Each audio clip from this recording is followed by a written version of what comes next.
Hi, this is Davie from MGR Plumbing, here to show you what to do in case you have an emergency water situation in your house.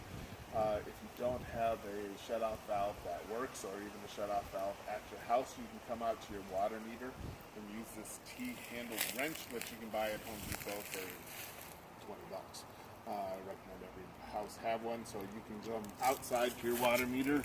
You can pull this lid just with your pinky and grab the whole thing off. And inside there is a rectangle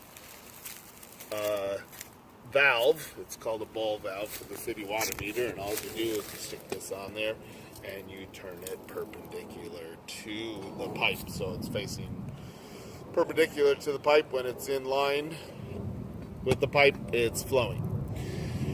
So that's the easy way to do it with this wrench, or with this T-handle. If you don't have a T-handle and have a crescent wrench, you can also do it with a crescent wrench. Some of them are kind of hard, but you can just put a crescent wrench on it and give it a spin.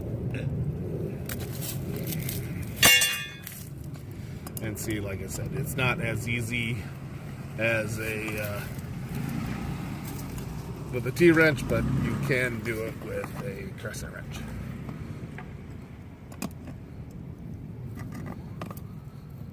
Just see how much easier the T-wrench works.